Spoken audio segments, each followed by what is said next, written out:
I went to visit my own daughter, believing that moment would be one of closeness, of family. But when I reached out my hand expecting a hug, she handed me a piece of paper, an eviction notice.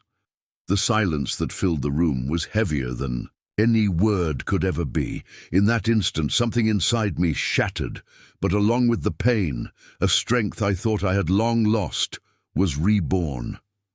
I looked into her eyes and decided I would not be treated as an intruder in the life of the one I loved the most. She needed to learn the price of ingratitude, and that's when I began to plan my response. A response she could never imagine receiving from me, a gesture that would forever change the course of our lives. Because sometimes, to restore dignity and justice, you must break the silence and show that even a wounded heart can rise with courage. This is my story. Hi, my name is Mason Foster, and today you'll discover how I turned the tables in a way no one ever expected. Before we begin, make sure to subscribe to the channel and tell me in the comments, have you ever been betrayed by someone you loved the most? Now, before I reveal the response that left my daughter speechless, I need to tell you who I am and how I ended up being treated like a stranger in my own family. My name is Mason Foster, and I'm 62 years old. For most people, that age represents slowing down, retirement, maybe playing golf on weekends. For me, it represented the moment I discovered that everything I had built, everything I had sacrificed, could be reduced to a piece of paper with eviction notice stamped across the top. But let me start from the beginning, because to understand the magnitude of what my daughter Emily did to me, you need to understand who I am and what I gave up. For her, I wasn't born into wealth. My father worked at the Ford plant in Detroit, coming home every night with grease under his fingernails and exhaustion etched into his face. My mother took in laundry to make ends meet. We lived in a small house where the winter wind whistled through gaps in the windows, and dinner sometimes consisted of whatever was on sale at the corner grocery store. At 17, I swore I would never put my future family through that kind of struggle. I started working construction during high school, learning every trade I could get my hands on: plumbing, electrical work, carpentry, masonry. If it built homes, I mastered it. By the time I was 25, I had started foster construction with nothing but a beat-up pickup truck and a toolbox my father had left me. The early years were brutal. 18-hour days were normal. I'd be on job sites before sunrise and under fluorescent lights doing paperwork until midnight. Sarah, my wife, used to joke that she married a ghost because I was never home, but she understood. We both understood that sacrifice today meant security tomorrow. And gradually, very gradually, foster construction grew. One house became 10 houses. 10 houses became entire subdivisions. By the time I was 40, we were building commercial complexes and shopping centers. By 50, foster construction employed over 200 people and had contracts worth millions. But success came with a price. I missed Emily's first steps because I was pouring concrete for the Morrison Medical Center. I missed her school plays because I was negotiating the biggest contract of my career. I missed countless dinners, countless bedtime stories, countless moments that you can never get back. Sarah carried the weight of raising Emily almost single-handedly. She never complained, never made me feel guilty, but I saw the exhaustion in her eyes. I saw how she handled every parent-teacher conference, alone, every scraped knee, every nightmare that jolted Emily awake at 2 a.m. "You're building something for her future," Sarah would tell me when I expressed guilt about my absence. "Emily will understand when she's older. She'll appreciate what you sacrificed for her." I believed that. God help me, I believed that with every fiber of my being. Emily grew up in comfort I could never have imagined as a child.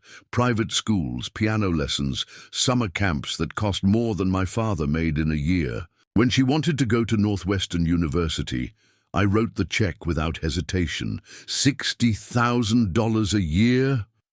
No problem. She deserved the best education money could buy. When she graduated with a degree in marketing and couldn't find a job immediately, I supported her for 2 years. When she finally landed a position at a boutique advertising agency in Chicago, I helped her buy a condo in Lincoln Park. When she met David, her future husband, I welcomed him into our family with open arms. David seemed like a good man. Harvard MBA, worked at a consulting firm downtown, dressed well, and spoke confidently about market trends and investment strategies. He treated Emily well, at least in front of us, and that was all I cared about. They married in 2019, a wedding that cost me $120,000. Emily wanted everything perfect. The venue at the Four Seasons, flowers flown in from Ecuador, a 10-piece orchestra, designer dress that required 3 fittings in New York. I paid for every penny gladly, watching my daughter float down the aisle like a princess.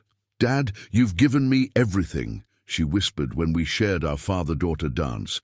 "I'll never forget what you've done for me. Never." Those words echoed in my mind for years afterward. They were the foundation of every sacrifice I made, every dollar I spent, every plan I built for our family's future. Then came 2021, and everything changed. Sarah started feeling tired. "Just tired," she said. "Nothing to worry about." But the tired became exhaustion, and the exhaustion became something we couldn't ignore anymore. The diagnosis hit like a freight train. Stage 3 pancreatic cancer. The next year was a blur of hospitals, chemotherapy, experimental treatments, and hope that gradually dimmed with each doctor's visit. I sold Foster Construction to spend Sarah's final months focused entirely on her care. 40 years of building, growing, expanding, I liquidated it all for $2.3 million to be by her side. Sarah passed away on a rainy Tuesday in September 2022. The woman who had supported every dream, endured every absence, and raised our daughter, almost single-handedly, was gone. The grief was overwhelming. The house we'd shared for 30 years felt hollow. Every room held memories that were both beautiful and heartbreaking. Emily and David visited occasionally, but they had their own lives, their own careers, their own problems. That's when I made the decision that I thought would secure our family's future and bring us closer together. I decided to move to New York. Emily had always talked about wanting to live in Manhattan.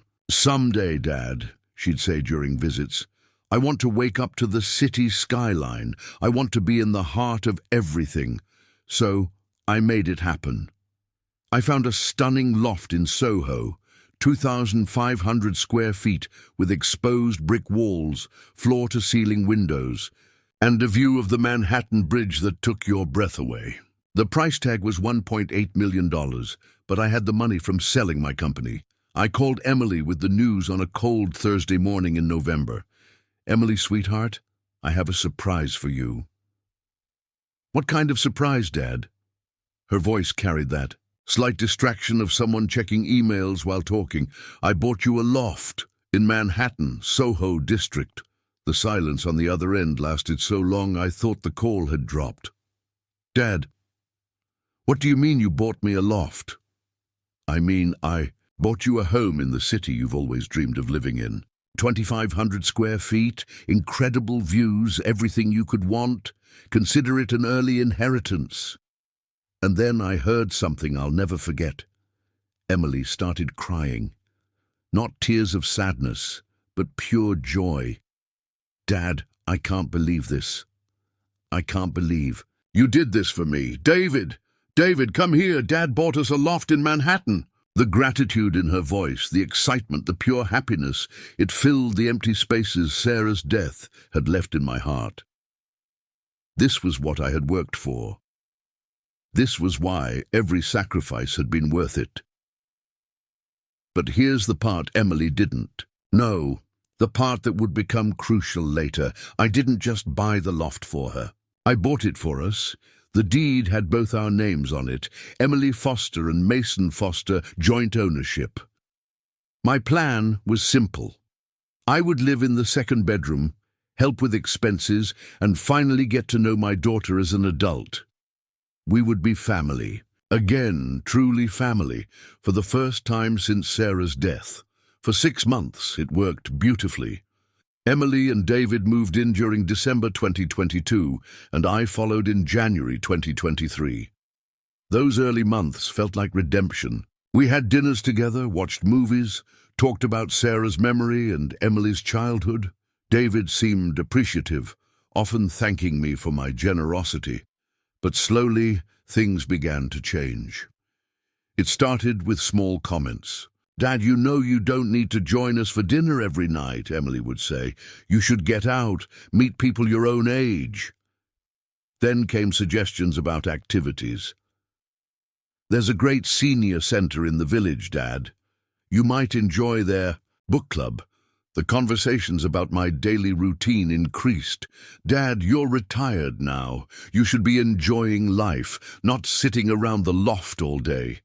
I began to feel like I was in the way, in my own home, in the place I had bought with my own money to bring our family together. By September 2023, the atmosphere had shifted completely. Emily and David would have hushed conversations that stopped when I entered the room. They went out for dinners without inviting me. They had friends over and introduced me as Emily's father, who's staying with us for a while. Staying with them. In the home I had purchased, the final straw came on a grey October morning. I'd gotten up early to make my usual coffee and read the newspaper. The loft was quiet, peaceful, filled with morning light streaming through those magnificent windows. I heard Emily and David talking in their bedroom, their voices carrying through the walls more clearly than they realized. "We can't keep living like this," David was saying. "He's always here, always watching, always listening. I feel like I'm living with my father-in-law instead of my wife." "I know," Emily replied. "But what can we do? He gave us this place." "Emily, listen to me. Your father is depressing. Ever since your mother died, he's been this sad, lonely old man who sucks the energy out of every room. We're young. We should be enjoying life, not running a nursing home." "David, that's my father you're talking about. And I'm talking about our future. Emily, this loft is worth $2 million now. If we could get him to move out, we could sell it, buy something smaller, and have enough left over to start the consulting business I've been planning." My blood ran cold. Start a business with my father's money? It's not his money anymore, Emily. It's yours. The loft is in your name. 2. Legally, you have every right to make decisions about it, but morally, you've given him a place to live for almost a year. You've been a good daughter. But Emily, we can't sacrifice our entire future to take care of your father. He's depressed, he's needy, and honestly, he's becoming a burden. A burden. My daughter's husband called me a burden, and she didn't defend me. "What are you suggesting?" Emily asked quietly. "I'm suggesting we take control of our lives. Your father needs to understand that this living situation isn't working. Maybe it's time for him to find his own place. Somewhere more appropriate for someone his age. Like where? Like a nice senior living community. Somewhere he can make friends with people who share his interests. Emily, we're doing him a favor. He's isolated here. He'd be happier around people his own age." That was the moment I knew my daughter was lost to me. 3 weeks later, on that terrible Thursday in November, I went to visit Emily, expecting our usual awkward but civil interaction. Instead, she handed me an eviction notice. "Dad," she said, not meeting my eyes, "we need to talk." I looked at the paper in my hands. Formal legal language requesting that I vacate the premises within 30 days. My own daughter was evicting me from the home I had bought for our family. "Emily," I said quietly, "what is this? Dad, David, and I have been talking. We think it would be best if you found your own place, somewhere you'd be more comfortable. More comfortable than the home I bought for us. Dad, please don't make This harder than it has to be. We found some really nice places, senior communities with activities and meal plans, and people your age. I looked into my daughter's eyes and saw a stranger. This wasn't the little girl who used to crawl into my lap during thunderstorms. This wasn't the young woman who had cried with gratitude when I bought her this loft. This was someone who had been convinced that her father was a burden to be managed. "I see," I said. "Dad, we're not trying to hurt you, we just think—" I said, "I see." I folded the eviction notice and put it in my pocket.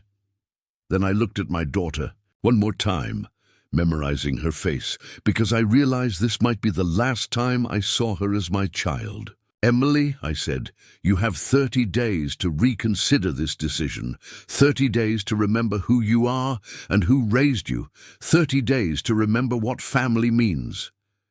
"Dad, the decision is made." "No," I said, walking toward the door. "The decision is just beginning." I left the loft that day carrying more than just an eviction notice.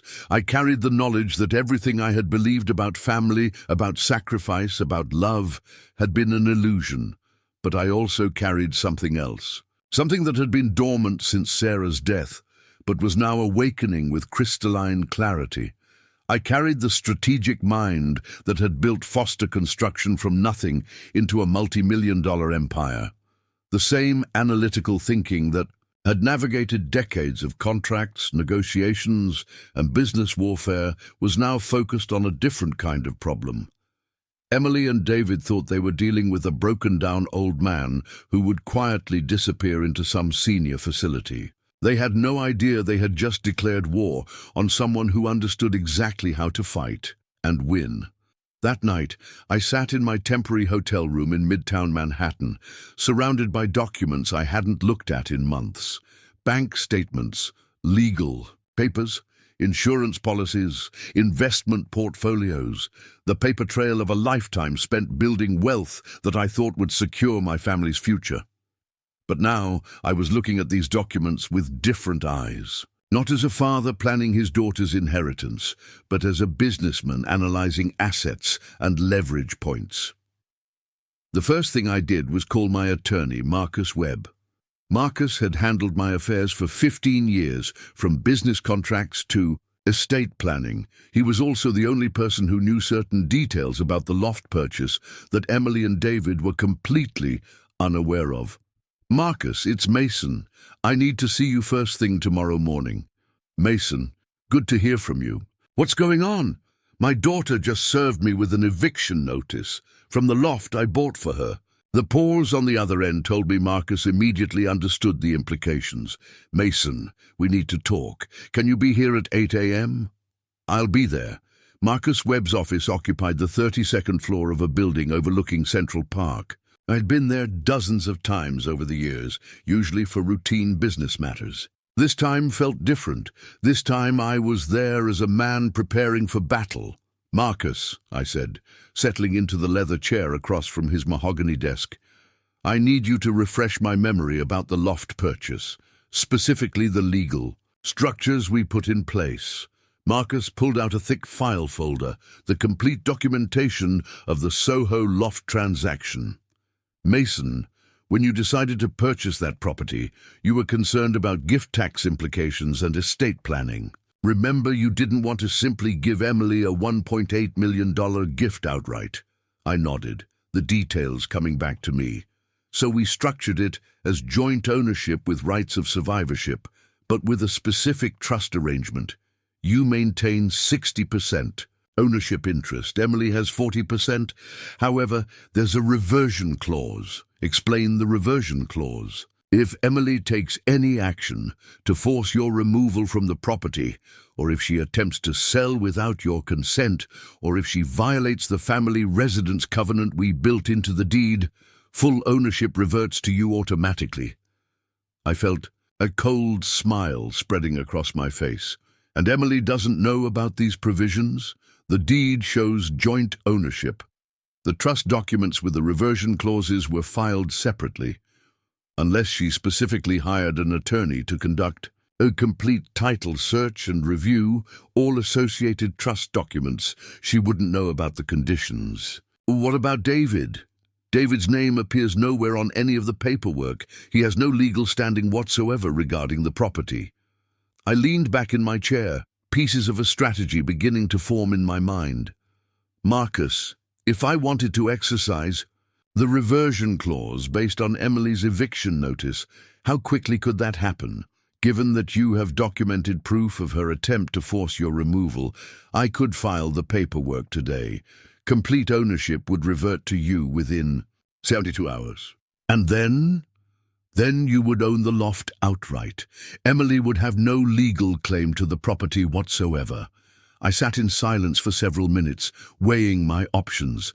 The lawyer in me understood that this was the nuclear option, a complete destruction of any remaining relationship with my daughter.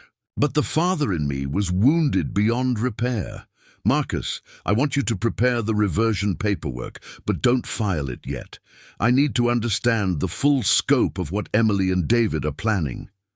What do you mean? I mean, I need to know if this eviction is just about wanting me out, or if there's a larger financial scheme involved. Marcus nodded thoughtfully.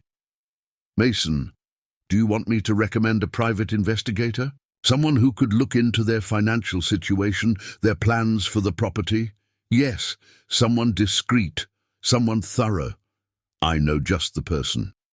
By noon that day I had hired Patricia Chambers, a former NYPD detective who now ran a private investigation firm specializing in financial fraud and family disputes. Patricia was a no-nonsense woman in her 50s who looked like someone's aunt but had the investigative instincts of a bloodhound. Mr. Foster, she said in her gravelly voice, I've seen this scenario before. Adult children who convince themselves that elderly parents are burdens to be managed rather than family to be honored. What specifically do you want me to find out? I want to know everything. Their financial situation, their debts, their plans for the loft, their communications about me. Everything. How far back? Start with 6 months ago. That's when their attitude toward me began to change. Patricia nodded, making notes. I'll need access to their full names, social security numbers, employment information, bank details if you have them. I provided everything I knew about Emily and David's lives. As Emily's father, I had helped her with enough financial paperwork over the years to know her social security number, her bank account information, her credit card details. I had co-signed enough loans and applications to have David's information as well. This should take about a week, Patricia said. I'll have a complete financial picture and communication analysis for you. One more thing, Patricia. I want to know about their social media activity, their text messages if possible, their emails. I want to understand how they talk about me when they think I'm not listening. That's more invasive, Mr. Foster. Are you sure? Patricia, my daughter just evicted me from a home I bought for our family. I'm sure. The next week was the longest of my life. I stayed in the hotel, venturing out only for meals and walks through Central Park. I found myself thinking about Sarah constantly, wondering what she would say about Emily's behavior. Sarah had always been protective of Emily, sometimes to a fault. She's our only child, Mason, she would say when I worried that we were spoiling our daughter. We want her to feel secure, to know that her parents will always be there for her. Well, I had been there for her. For 31 years, I had been there for her, and this was how she repaid that devotion. Patricia called on a Thursday afternoon. Mr. Foster, I need to see you immediately. Can you come to my office? What did you find? It's better if I show you in person. Patricia's office was a small, cluttered space in a building near the courthouse. The walls were covered with certificates, commendations, and photographs from her police days. She gestured for me to sit down across from her desk, which was covered with folders, computer printouts, and what looked like surveillance photographs. Mr. Foster, your instincts were correct. This eviction isn't just about wanting you out of the loft. Emily and David have been planning this for months, and it's much worse than you imagined. She opened the first folder and pulled out bank statements. David has been hiding significant debt from Emily. Credit cards, personal loans, gambling losses. He owes approximately $340,000 to various creditors. My jaw dropped. Gambling losses, online poker, sports betting, some casino debt in Atlantic City.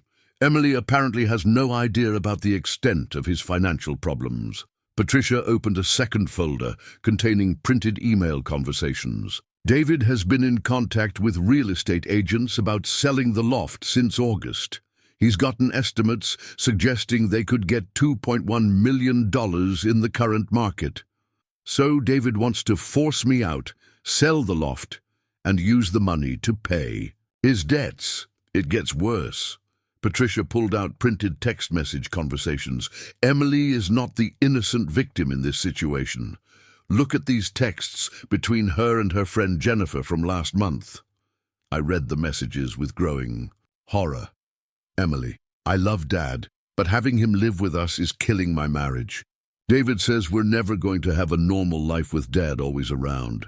Jennifer, can't you just talk to him about finding his own place? Emily, he's so lonely since Mom died. If I suggest he move out, he'll think I don't love him. But honestly, Jen, sometimes I feel like I'm taking care of a child instead of living my own life. Jennifer, what does David think you should do? Emily, David found some really nice senior communities, places where Dad would have activities and people his own age. We're thinking of presenting it as a positive thing for him. Jennifer, and if he says no, Emily, then we'll have to force the issue. The loft is half mine legally. I have rights too. The betrayal cut deeper than I thought possible. Emily wasn't being manipulated by David. She was a willing participant in pushing me out of our family. There's more, Patricia said grimly. She pulled out another set of documents. David has already contacted a lawyer about the eviction process. They've been planning this for 3 months. I studied the legal correspondence Patricia had somehow obtained. David had consulted with an attorney about the fastest way to remove me from the loft, claiming I was an unwelcome guest who had overstayed. His welcome. How did you get all this information? Trade secrets, Mr. Foster. Let's just say that people who plan to screw over family members often aren't very careful about covering their digital tracks. I sat back in my chair, absorbing the full scope of my daughter's betrayal. This wasn't a spur-of-the-moment decision driven by marital stress. This was a calculated plan to get rid of me so they could profit from my generosity. Patricia, I want you to keep monitoring their communications. I want to know their next moves before they make them. What are you planning, Mr. Foster? I looked. At the evidence spread across her desk, bank statements showing David's hidden debts, emails revealing their conspiracy, text messages exposing Emily's true feelings about her father. I'm planning to teach them about consequences, I said quietly. Emily wants to treat me like a stranger. David wants to profit from my generosity. They're about to learn that I didn't build a multi-million-dollar business by being a pushover. Be careful, Mr. Foster. Revenge has a way of consuming people. This isn't revenge, Patricia. This is justice. I left her office that afternoon with a clarity of purpose I hadn't felt since Sarah's death. For months, I had been drifting through life, trying to find meaning in my retirement, hoping that spending time with Emily would fill the emptiness Sarah had left behind. Now I had a purpose again. Emily and David had made a fundamental miscalculation. They had assumed I was a grief-stricken old man who could be manipulated and discarded. They were about to discover that the mind that had built Foster Construction from nothing was still sharp, still strategic, and absolutely ruthless when it came to protecting what was mine. The war had begun, and I intended to win. The next phase of my investigation required something I hadn't done in decades: lie to my own daughter. I called Emily on Friday morning, adopting the defeated tone of a broken-down old man who had accepted his fate. Emily, "Sweetheart, it's Dad." "Oh, hi, Dad." Her voice carried that careful politeness people use when they're trying to avoid an uncomfortable conversation. "I've been thinking about what you said, about finding my own place." I could hear the relief in her voice. "Really, Dad, I'm so glad you're being reasonable about this." "Well, you and David are right. I probably would be happier around people my own age. Maybe it's time I stopped trying to relive the past." "Dad, you're not that old. You just need to find the right community, the right activities." "I was wondering, could you help me look at some places? I don't really know where to start, and you've always been so much better at research than me." The eagerness in Emily's response was heartbreaking. "Of course. David actually found some really nice places. There's one in Westchester that has golf courses and a community center, another one in Connecticut with beautiful grounds." "That sounds wonderful. Could we look at them together this weekend?" "Absolutely. Dad, I'm really proud of you for making this decision. I think you're going to love having your own space again." Your own space. As if the loft I had bought wasn't my own space. "Emily, there's just one thing. I'll need to understand the financial arrangements. You know, what happens with the loft when I move out?" A brief pause. "What do you mean?" "Well, I assume you and David will want to stay there. I just want to make sure we handle the ownership transfer properly, for tax purposes and all that." "Oh, right. Well, David's been looking into that. He says, since the loft is already in both our names, it should be pretty straightforward." Good, good. We'll figure it all out." After I hung up, I sat in my hotel room marveling at how easily Emily had lied to me. She genuinely believed she was helping me find the right community, when what she was really doing was clearing me out, so she and David could sell my home and pay his gambling debts. That afternoon, I met with Marcus again to finalize my counter-strategy. "Marcus, I want to add some additional provisions to the trust documents. If Emily attempts to sell the loft without my written consent, I want her to face immediate legal and financial consequences." "What kind of consequences?" "I want any attempted sale to trigger a full financial audit of how she's used the property. I want her to be liable for fair market rent for every month she's lived there. And I want her to face a lawsuit for conversion of assets." Marcus raised his eyebrows. "Mason, that's aggressive. Emily wants to play legal games with property I bought for our family. I'm going to teach her that I know how to play those games better than she does." "There's something else you should consider," Marcus said. "If you're serious about protecting yourself from future manipulation, we should document Emily's current financial dependence on you." "What do you mean?" "I mean, we should calculate exactly how much money you've given her over the years. Education, housing, wedding, car payments, credit cards you've paid off, emergencies you've covered. Create a complete financial record." "Why?" "Because if Emily wants to claim that you're a burden, the reality is that she's been a $400,000 burden on you over the past decade." The number hit me like a physical blow. $400,000. "Marcus, I want that calculation. Every penny, every payment, every gift. I want documentation that shows exactly who has been supporting whom in this family." Saturday morning, I met Emily and David at the first senior living facility in Westchester. Sunny Meadows was exactly what you'd expect. Manicured lawns, cheerful staff, and the institutional smell of cafeteria food and disinfectant. The tour guide, a relentlessly positive woman named Brenda, showed us around the facility with the enthusiasm of someone selling vacation timeshares. "Mr. Foster, you're going to love our community activities. We have book clubs, gardening groups, bridge tournaments, and movie nights every Friday." Emily walked beside me, pointing out amenities with forced enthusiasm. "Dad, look at this beautiful dining room, and they have meal plans so you won't have to worry about cooking." David hung back slightly, checking his phone and looking like he'd rather be anywhere else.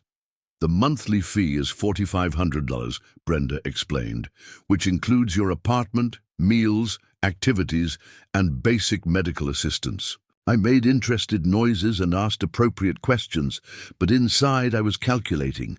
$4,500 per month was $54,000 per year. Emily was planning to warehouse me in this place while she and David lived rent-free in a $2.1 million loft. "Dad, what do you think?" Emily asked as we finished the tour. "It's very nice," I said. "Very institutional." "Dad, it's not institutional, it's a community." "You're right, sweetheart. It's just different from what I'm used to." We visited 2 more facilities that day, each one a variation on the same theme. Clean, safe, boring places where elderly people went to wait for death while their families got on with their lives. During lunch at the 3rd facility, David finally spoke up. "Mr. Foster, I know this is a big change, but Emily and I really think you'll be happier in a place like this." "Why is that, David?" "Well, you'll have people to talk to, activities, structure. Right now you're just sitting around the loft all day." "I see. And what will you and Emily do with all that extra space?" David and Emily exchanged a glance. "We'll probably convert your room into a home office," Emily said. "David's been wanting to start his own consulting business, a consulting business built on the proceeds from selling the loft I had bought for our family." "That sounds exciting, David. What kind of consulting?" "Financial consulting. Investment strategies, business development, that sort of thing." The man who had hidden $300,000 to $40,000 in gambling debts from his wife wanted to give financial advice to other people. "Will you need startup capital for this business?" Another exchanged glance. "We're exploring our options," David said carefully. On the drive back to Manhattan, I listened to Emily and David discuss my future with the detached efficiency of people planning a business transaction. "I think Dad liked Sunny Meadows best," Emily said. "The one in Connecticut has better facilities," David replied. "But Westchester is closer if he needs anything." "What do you think, Dad?" Emily asked, turning around from the front seat. "I think you've both put a lot of thought into this. We just want what's best for you." That evening, back in my hotel room, I called Patricia for an update. "Mr. Foster, I've got more information. David's been in contact with real estate agents. Again, he's scheduled 3 property assessments for next week. He's moving fast. There's something else. Emily's been researching the legal requirements for selling property owned by elderly parents. She's been on websites about competency evaluations and power of attorney. My blood ran cold. She's questioning my mental competency. It looks like David's been feeding her information about how to challenge an elderly parent's decision-making capacity if they refuse to cooperate with reasonable housing arrangements. The scope of their betrayal kept expanding. They weren't just planning to evict me and sell my home. They were preparing to claim I was mentally incompetent if I fought back. "Patricia, I need you to document everything. Every website Emily visits, every phone call David makes, every communication between them. I want a complete record of their conspiracy." "Mr. Foster, what are you planning?" I looked out my hotel window at the Manhattan skyline, at the city where my daughter lived, in the home I had bought for our family, planning to dispose of me like an inconvenient piece of furniture. "I'm planning to remind them that I built a multi-million-dollar business by staying 3 steps ahead of people who tried to take advantage of me." Sunday morning brought a text message from Emily. "Dad, we need to make a decision about your new living arrangement soon. The 30-day notice period is already half over. Can we meet tomorrow to discuss timelines?" I stared at the message for a long time. Emily was treating my eviction like a project to be managed, with timelines and deadlines and efficient resolution. I typed back, "Of course, sweetheart. Let's meet at the loft Monday evening. I have some papers I need to review with you anyway." Papers. I certainly did have papers to review with her. Marcus had spent the weekend preparing a complete dossier of Emily's financial dependence on me. $437,000 over the past 12 years. College tuition, graduate school, car payments, credit card bailouts, the wedding, the condo down payment, monthly allowances during her job search, emergency loans that were never repaid. Nearly $500,000 that I had gladly given to support my daughter's life and dreams. Now I was going to show her exactly what that generosity looked like when it was itemized, categorized, and calculated with interest. But first, I had one more piece of evidence to gather. Monday afternoon, I visited the loft while Emily and David were at work. I still had my key, and technically I was still a legal resident until the 30-day eviction period expired. The loft felt different when I was alone there. Colder somehow. I walked through the rooms I had chosen so carefully, remembering how excited I'd been to create a space where our family could be together. In Emily's desk, I found the documents I was looking for: real estate assessments, printouts of comparable sales, contact information for 3 different agents. David had been thorough in his research about selling my home. I also found something else that broke my heart all over again. A folder labeled Dad's Transition, containing brochures from senior living facilities, a timeline for helping Dad make the adjustment, and a list of my personal belongings with notes about what should be donated versus what I would be allowed to keep. My entire life reduced to a management project. But the most devastating discovery was a letter Emily had started writing but never finished. It was on her computer, saved in a file called Explanation to Dad. The letter began, "Dad, I know you're hurt and confused by our decision, but David and I have realized that this living arrangement isn't healthy for any of us. You've been depressed since Mom died, and we think being around people your own age will help you heal and move forward. We're not abandoning you. We're trying to help you find happiness again." The letter went on to explain how they had found wonderful facilities where I would thrive, and how this decision was really about what's best for everyone.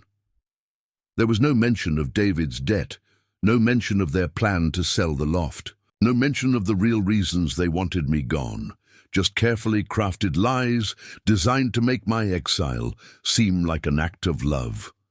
I photographed everything and left the loft exactly as I had found it. Emily and David would never know I had been there. That evening, I prepared for what would be the most important conversation of my life. Tomorrow, Emily would expect to finalize the timeline for my removal from the loft. Instead, she was going to discover that her father had been documenting her betrayal as carefully as she had been planning his exile. The student was about to become the teacher. What do you think? Should a father forgive even when his own child treats him like a burden? I want to hear your thoughts in the comments below. Monday evening arrived with the kind of November chill that makes you grateful for warm homes and family. I stood outside the Soho loft at exactly 7 p.m., holding a leather briefcase that contained the most important documents of my life. Emily opened the door with a bright smile that didn't reach her eyes. "Dad, come in, David's making coffee." I stepped into the loft that I had bought for our family, noting how Emily and David had already begun erasing signs of my presence. The reading chair where I spent my mornings was gone. My books had been moved from the living room shelves to a box in the corner. They were already packing me up. "Dad, sit down," Emily said, gesturing to the couch. "We're so excited about the progress we've made, finding you the perfect place." David emerged from the kitchen carrying a tray with 3 cups of coffee and what looked like a folder full of documents. "Mr. Foster, good to see you. I think you're really going to love what we've found." I accepted the coffee and looked at both of them.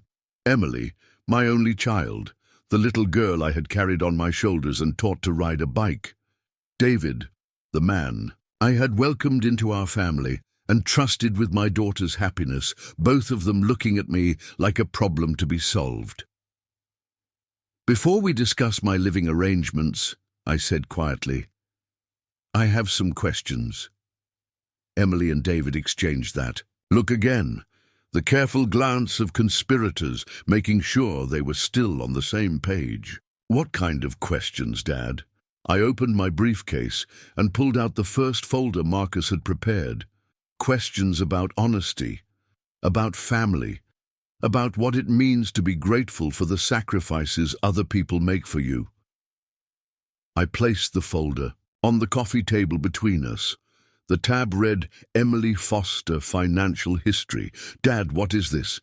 This is a complete record of every dollar I've spent on your life since you turned 18. College tuition, graduate school, car payments, credit cards, your wedding, your condo down payment, monthly allowances, emergency loans.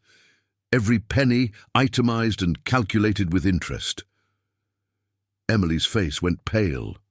Dad, why would you... The total comes to $437,000, I continued. That's not including gifts, vacations, or the countless times I covered expenses without keeping receipts. David leaned forward, his lawyer instincts engaged. Mr. Foster, I'm not sure what you're implying. I'm not implying anything, David. I'm stating facts. I pulled out the second folder. This folder contains documentation of every time Emily has called me asking for financial help. The car repair in 2019, $3,200.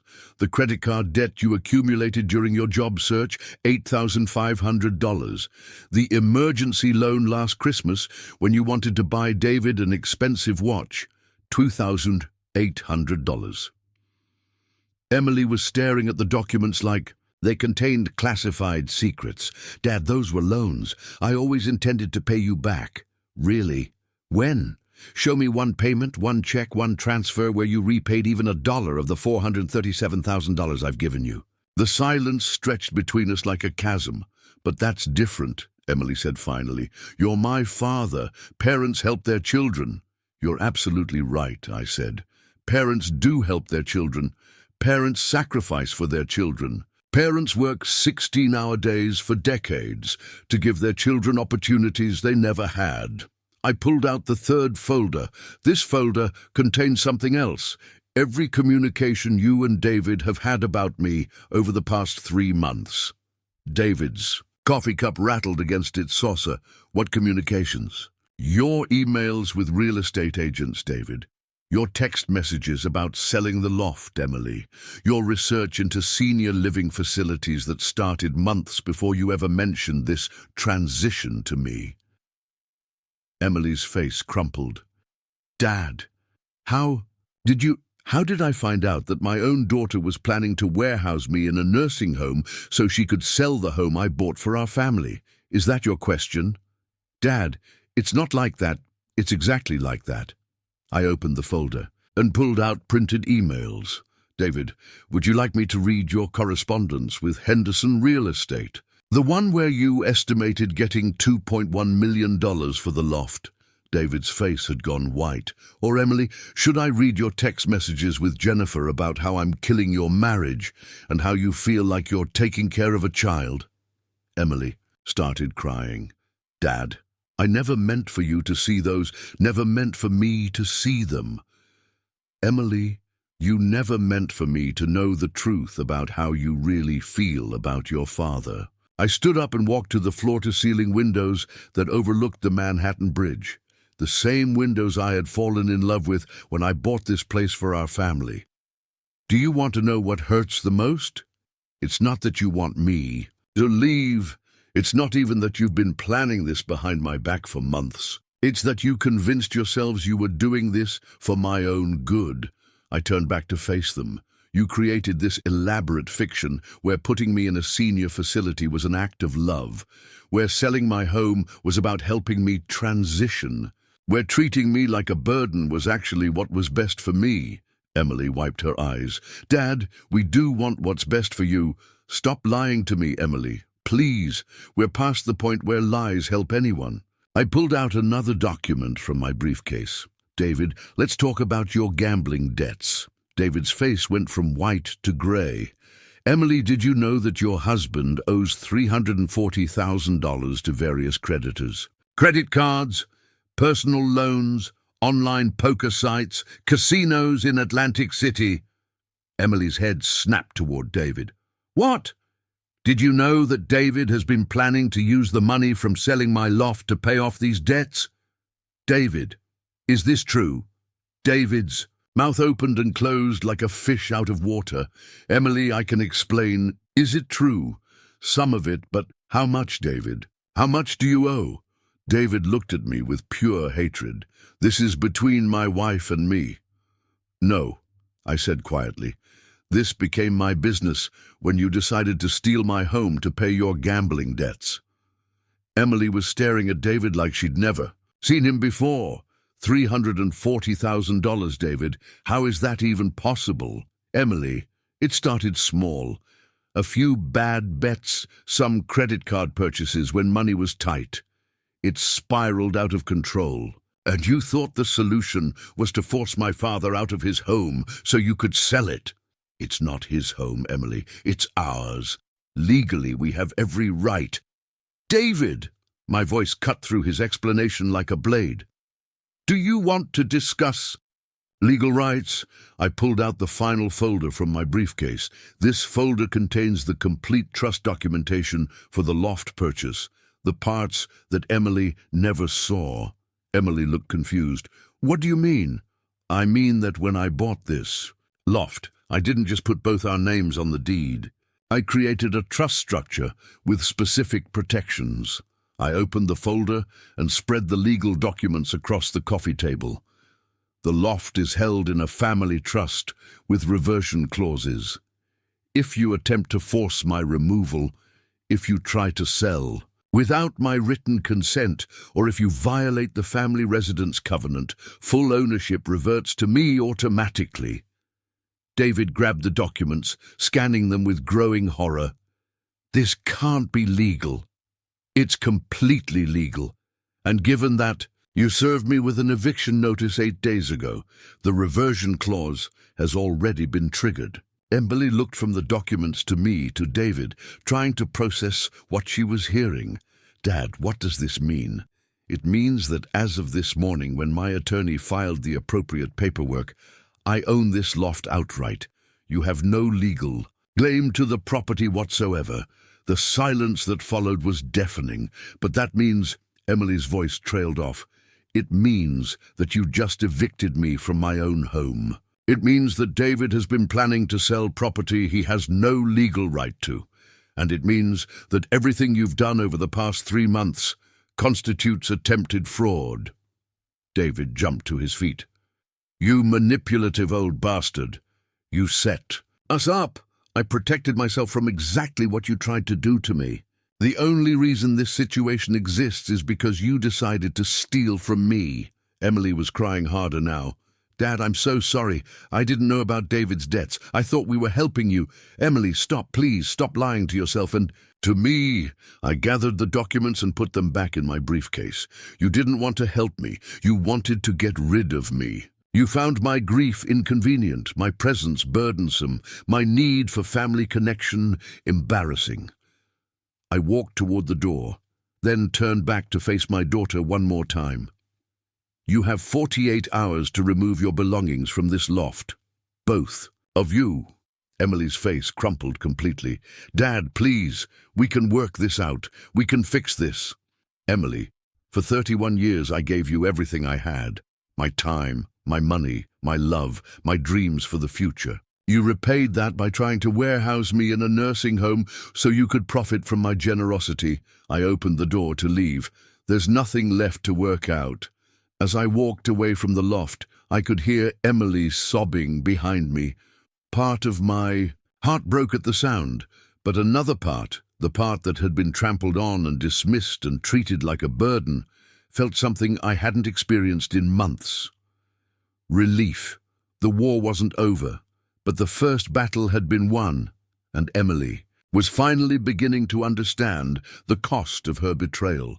Thanks for staying with me through this difficult part of the story. I promise the best is yet to come, and you won't believe how this situation ultimately resolves.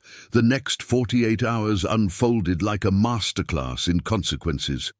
Tuesday morning, I received 3 phone calls before 9 a.m. The first was from Emily, sobbing and incoherent. The second was from David, alternating between rage and desperation.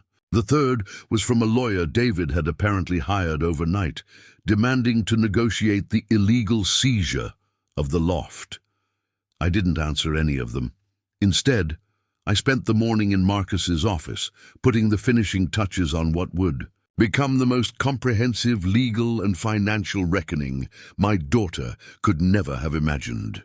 "Mason," Marcus said, reviewing the documents spread across his conference table, "this is thorough to the point of being surgical. Are you absolutely certain you want to proceed?" "Marcus, they tried to steal my home and warehouse me in a nursing home to pay David's gambling debts. What exactly am I supposed to be uncertain about?" "I'm talking about the nuclear option. Once we file these claims, there's no going back. Emily will face potential criminal charges for attempted fraud. David could lose everything." I looked out, Marcus's window at the Manhattan skyline, thinking about the conversation I'd overheard months ago when David called me a depressing burden, and Emily agreed that I was killing their marriage. File everything. All of it? Criminal fraud charges against David for attempting to sell property he doesn't own. Civil fraud charges against both of them for conspiracy to commit theft. A restraining order preventing them from entering my own property. And Marcus, yes, I want to sue Emily for reimbursement of the $437,000 I've given her over the years, plus interest and penalties for attempted theft. Marcus stared at me. "Mason, that will financially destroy her. She'll survive. She's young, educated, and capable of supporting herself, something she should have been doing all along instead of living off her father's generosity." By Tuesday afternoon, Emily and David had moved out of the loft. Patricia's surveillance team reported that they spent 6 hours loading a rental truck with their belongings, both of them looking shell-shocked and arguing constantly. Emily tried calling me 14 times that day. David sent angry text messages threatening lawsuits that he couldn't afford to file. By evening, they had moved into a studio apartment in Queens, the only place they could afford, given David's debt and their sudden homelessness. Wednesday brought the legal filings. Marcus submitted criminal complaints with the district attorney's office, civil fraud claims in state court, and restraining orders that prevented Emily and David from coming within 500 feet of the Soho loft. The local news picked up the story by Thursday morning. Daughter attempts to evict father from home he bought for family made headlines in the New York Post. The story painted Emily and David as ungrateful children who had tried to swindle a grieving widower out of his home. Emily's employer, the boutique advertising agency where she'd worked for 3 years, called her into a meeting Friday morning. Apparently, having your criminal fraud case featured in the newspaper was not good for client relations. She was terminated by lunch. David's consulting business never got off the ground. Hard to attract clients when you're facing fraud charges. And your gambling debts are public record, but the real consequences were just beginning. Friday evening, I was sitting in my reclaimed loft, reading by the windows that overlooked the Manhattan Bridge, when my phone rang. Emily's number appeared on the screen. This time, I answered, "Hello, Emily." "Dad." Her voice was barely a whisper. "Please, can we talk?" "We can talk on the phone. The restraining order prevents you from coming to the loft." "Dad, I lost my job. David's facing criminal charges. We're living in a studio apartment that costs more per month than we can afford, and we don't have any savings because everything went to David's debts." "I see." "Dad, I know what we did was wrong. I know you're angry. But please, can't we work something out? I'm your daughter." I set down my book and walked to the windows, looking out at the city lights. "Emily, let me ask you something.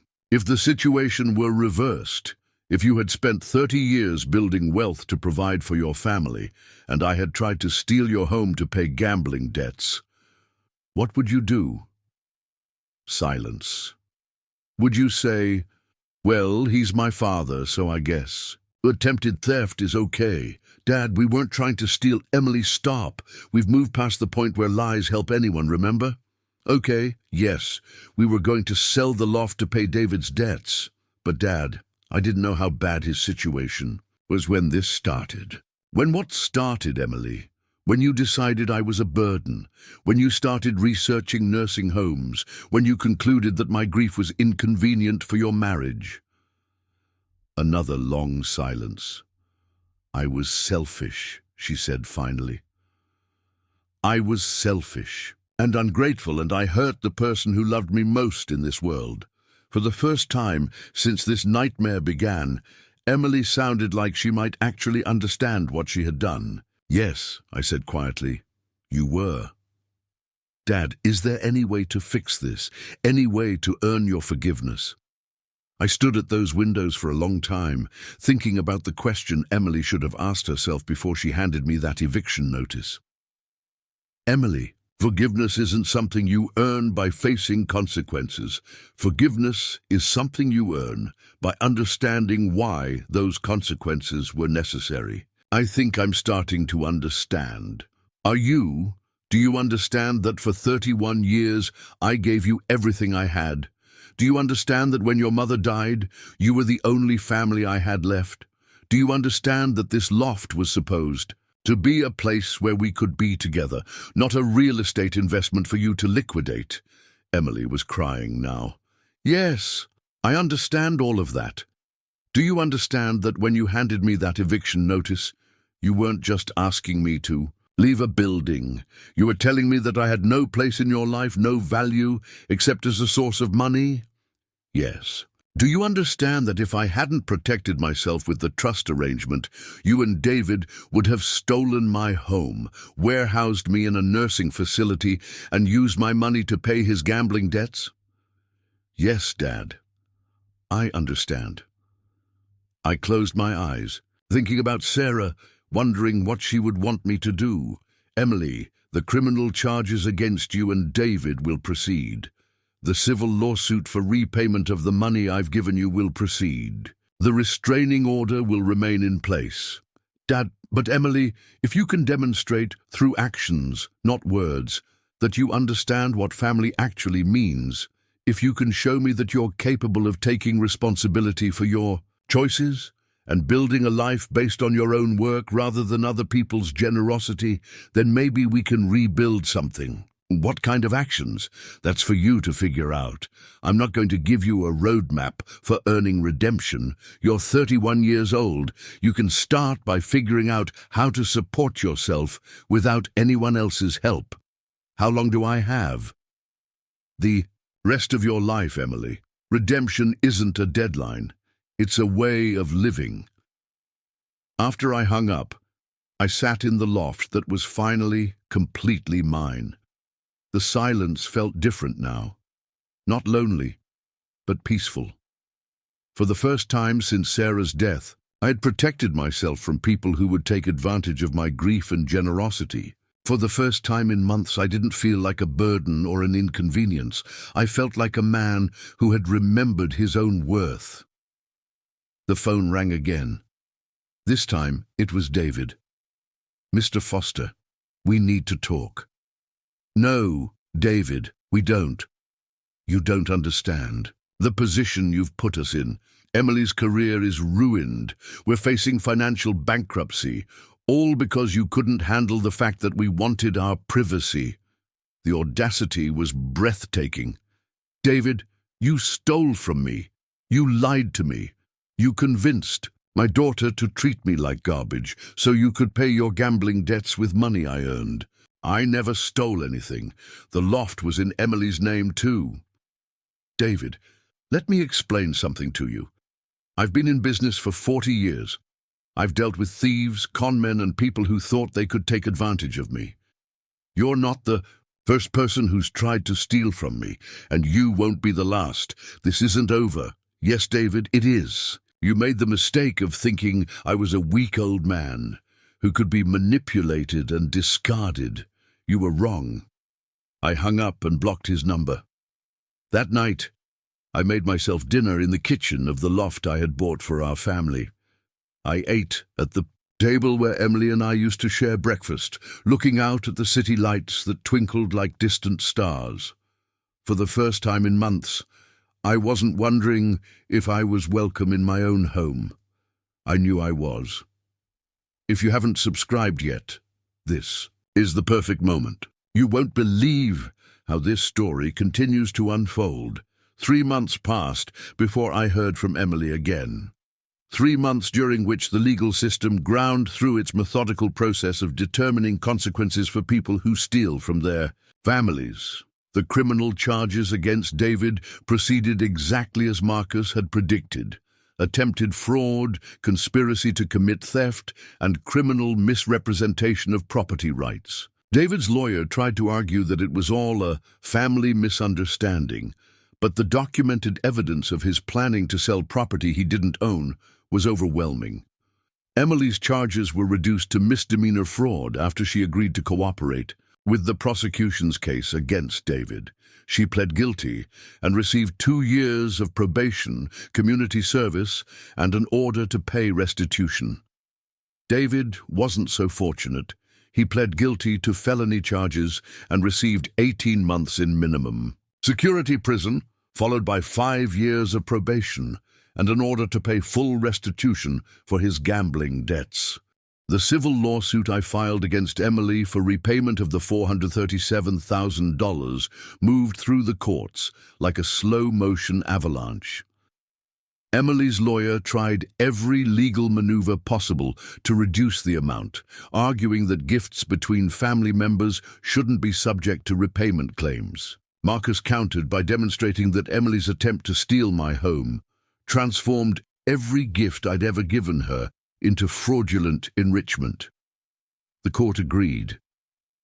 In February, Emily was ordered to repay $437,000 plus interest and court costs, a total of $524,000. Given that she had no job, no savings, and a criminal record, the court established a payment plan that would keep her in debt to me for the next 25 years. I felt no satisfaction in any of it. That's when Emily called. "Dad, I know you probably don't want to hear from me." Her voice sounded different, older somehow, more serious. "I'm listening. I wanted you to know that I got a job. It's not much, customer service at a call center in Long Island City, but it's honest work and I'm making enough to cover my rent and start making payments on what I owe you." "That's good, Emily." "Dad, I also wanted you to know that I'm getting divorced." I wasn't surprised. The stress of criminal charges, bankruptcy, and imprisonment tends to strain marriages, especially when the marriage was built on someone else's money. "I'm sorry to hear that. Don't be David. David manipulated me in ways I'm just starting to understand. He convinced me that you were the problem in our marriage, that your presence was making us miserable. He made me believe that wanting privacy from my own father was normal and healthy." "Emily, Dad, please let me finish. I need to say this." I waited. I've been going to therapy, court-ordered counseling as part of my probation, and my therapist has helped me understand something I never realized before. "What's that?" "David didn't just manipulate me into getting rid of you. He manipulated me into becoming someone who could get rid of you. For months, he planted ideas about how you were depressed, how you were holding us back, how we deserved our own life without managing your loneliness." Emily's voice broke slightly. "He turned me into someone who could hand my own father an eviction notice and feel justified about it." I sat down in my reading chair, looking out at the Manhattan Bridge, where the afternoon light was beginning to fade. "Emily, David didn't turn you into anything. He gave you permission to become someone who was always inside you. That's what scares me, Dad. The fact that I was capable of treating you that way. The fact that some part of me wanted to believe his excuses because they made getting rid of you easier." The honesty in her voice was something I hadn't heard in years. Dad, I don't expect forgiveness. I don't expect you to welcome me back into your life like nothing happened, but I want you to know that I understand now what I threw away. What did you throw away, Emily? I threw away the only parent I had left. I threw away the man who worked 16-hour days so I could have opportunities he never had. I threw away the person who loved me unconditionally, even when I didn't deserve it. I closed my eyes, feeling something shift in my chest. Emily, do. You remember when you were 7 years old and you broke my grandmother's vase playing ball in the house? I remember. You cried for hours because you thought I would stop loving you. Do you remember what I told you? You said that love doesn't break as easily as vases. That's right. You can chip it, you can crack it, you can even shatter it into pieces. But the foundation remains. Emily was quiet for a long moment. Is there any foundation left, Dad? I thought about the question that had haunted me for months. Could I forgive the daughter who had betrayed me so completely? Could I rebuild a relationship with someone who had treated me like a burden to be discarded? Emily, I want you to understand something. The legal consequences you're facing, the criminal charges, the debt, the divorce, those aren't punishments I chose for you. Those are the natural results of the choices you made. I know. But the personal consequences, whether we ever have a relationship again, whether I ever trust you again, whether you ever get to be part of my life again, those are choices I get to make. I understand. Right now, I'm not ready to make those choices. I'm still healing from what you did to me. I'm still learning how to trust my own judgment about people again. Dad. But Emily, I want you to know that I'm proud of you for getting a job, for taking responsibility, for trying to understand what happened. Those are the actions of someone who might be capable of redemption. What do I need to do? You need to build a life based on your own work, your own character, your own values. Not because you're trying to earn my forgiveness, but because that's the kind of person you want to be. How will I know if I'm doing enough? You'll know because you'll stop asking that question. When you're living authentically, when you're supporting yourself through honest work, when you're treating other people with the respect and gratitude they deserve, you won't need my approval to know you're on the right path. Will you? Will you check on me sometimes, maybe a phone call every few months? I thought about Sarah, about what she would want for our daughter, about what love looks like when it's been tested by betrayal. Emily, I'll call you in 6 months. If you're still working, still taking responsibility, still building a life you can be proud of, we'll talk about taking the next step. And if I'm not, then we'll wait another 6 months. Dad, yes, I love you. I know I have no right to say that after what I did, but I need you to know that I love you. For the first time in our conversation, my voice wavered. I love you too, Emily. That's why this has been so hard. After we hung up, I sat in the growing darkness of my loft, thinking about forgiveness and redemption and second chances. Emily had a long road ahead of her. Years of debt payments, probation requirements, and the challenge of rebuilding a career with a criminal record. But for the first time since this nightmare began, she sounded like someone who might be capable of walking that road. I picked up the phone and called Patricia. Patricia, I want you to keep monitoring Emily's situation, not to spy on her, but to make sure she's safe.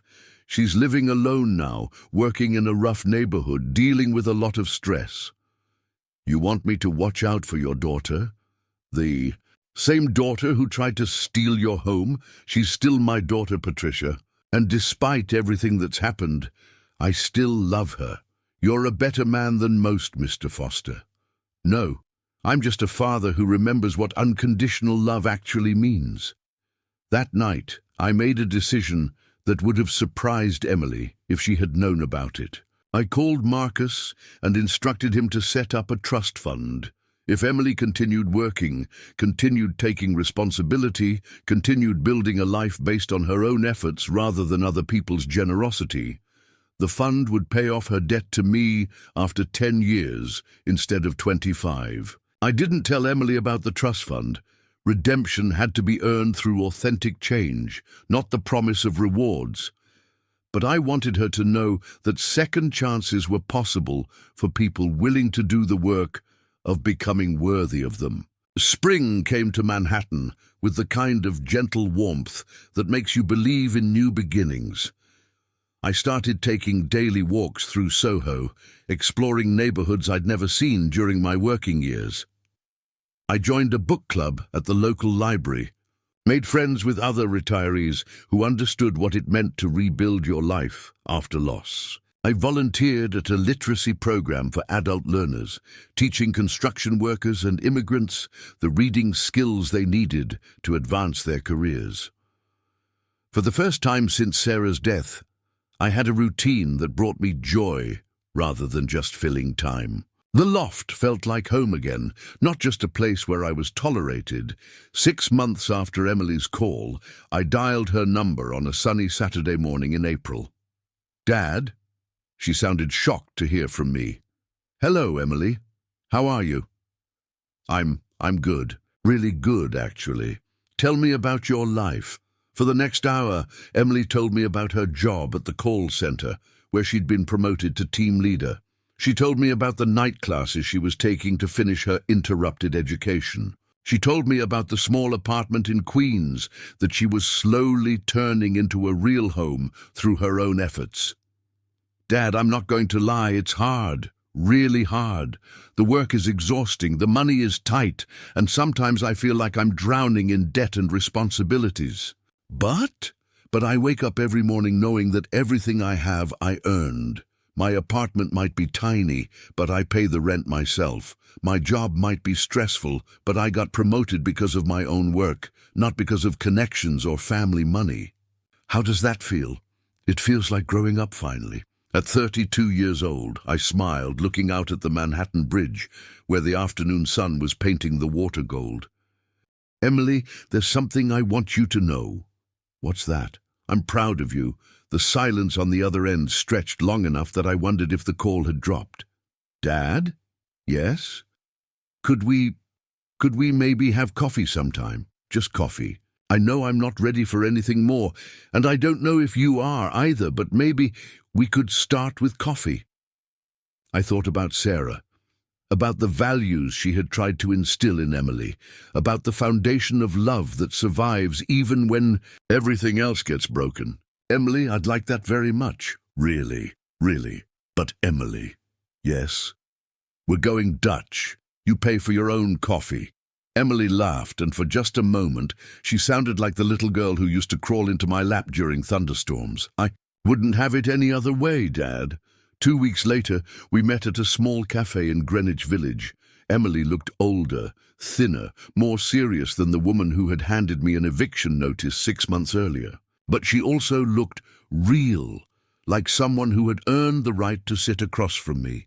We talked for 2 hours about books, about her job, about my volunteer work, about everything except the past that had brought us to this moment. When it was time to leave, Emily reached across the table and touched my hand. "Dad, thank you for giving me the chance to become someone worthy of being your daughter again."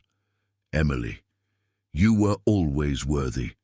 You just needed to remember that worthiness isn't something other people give you. It's something you earn through how you treat the people who love you." As I walked back to my loft that evening, I realized something had changed.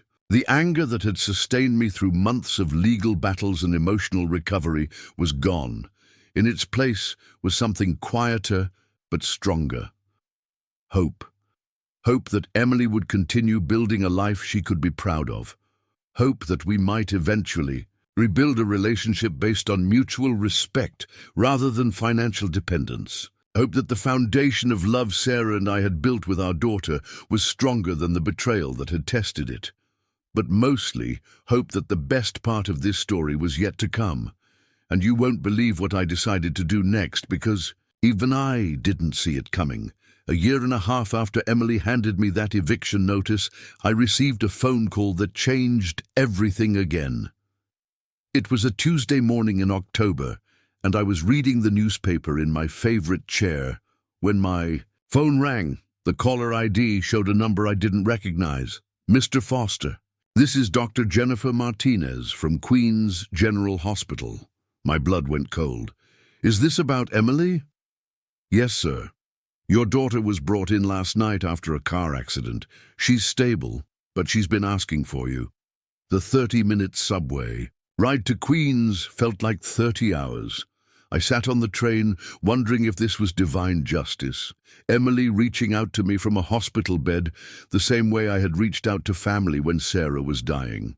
But when I walked into her hospital room and saw her lying there with a bandaged head and her left arm in a cast, all I felt was fear for my daughter's life. Dad? Her voice was weak, but her eyes lit up when she saw me. I'm here, sweetheart. I was so scared you wouldn't come. I pulled a chair next to her bed and took her good hand in mine. Emily, I will always come when you need me. Always. Even after everything I did to you, especially after everything we've both learned from it. The doctor explained that Emily had been hit by a drunk driver while walking home from her evening classes. Concussion, broken arm, some bruised ribs, but no permanent damage.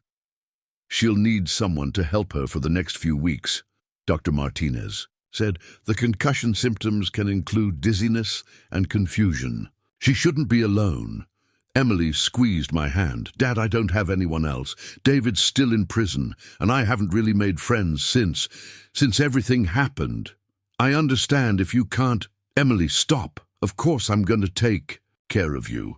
I can't afford a nurse, and I don't want to be a burden. You're not a burden. You're my daughter. I brought Emily back to the Soho loft that afternoon.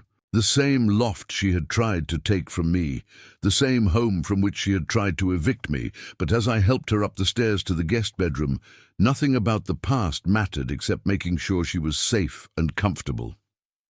For the next 3 weeks, I cooked Emily's meals, helped her with physical therapy exercises, drove her to doctor's appointments, and sat with her during the dizzy spells that came with her concussion. It was during those 3 weeks that we finally had the conversations we should have had years earlier. Dad, Emily said one evening as I was helping her with dinner, can I ask you something? Anything. When you were building your business, working all those long hours, missing my school plays and birthday parties, did you ever regret it? I set down the soup ladle and looked at my daughter every single day. Really? Emily, I convinced myself that providing for your future was more important than being present for your childhood. I told myself that you'd understand when you got older, that you'd appreciate the sacrifices I made. I did appreciate them. I just didn't understand them. What do you mean? Emily shifted carefully in her chair, wincing slightly from her ribs. Dad, I grew up thinking that love was expressed through money. You showed love by paying for things, by solving problems with your checkbook, by making sure I never had to worry about anything financial. I wanted you to have security. I know. But Dad, I never learned how to earn my own security. I never learned that love is about time and attention and being present for each other. I only knew how to receive your generosity, not how to appreciate it. The conversation was one we should have had 20 years earlier. Emily, I failed you in a lot of ways. I was so focused on providing for your future that I forgot to teach you how to build your own future.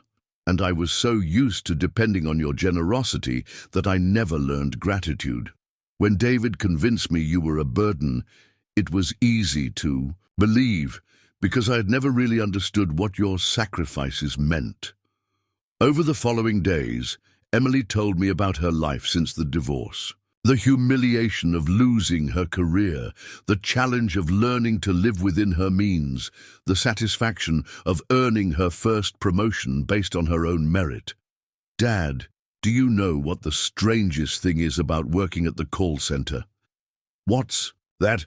For the first time in my life, I'm proud of my paycheck. It's not much money, but every dollar represents something I did, something I earned through my own effort. That's not strange, Emily. That's dignity. Is that what it is? Yes.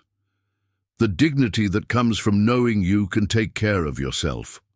One evening, as Emily was getting stronger and preparing to return to her own apartment, she asked me the question I'd been dreading.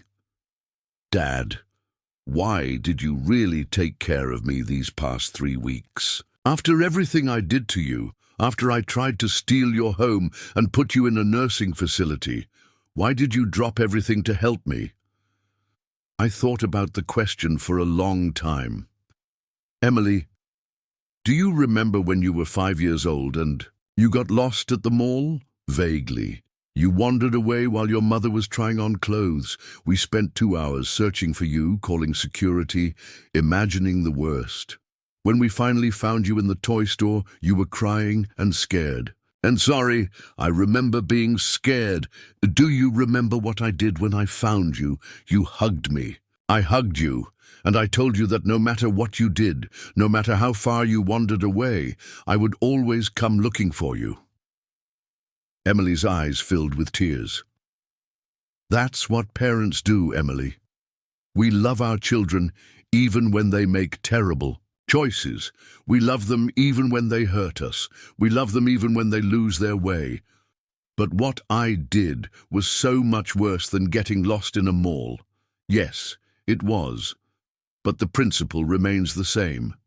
You're my daughter. When you're hurt, when you're scared, when you need help, I will always come for you. Emily was crying now. Dad, I don't deserve that kind of love.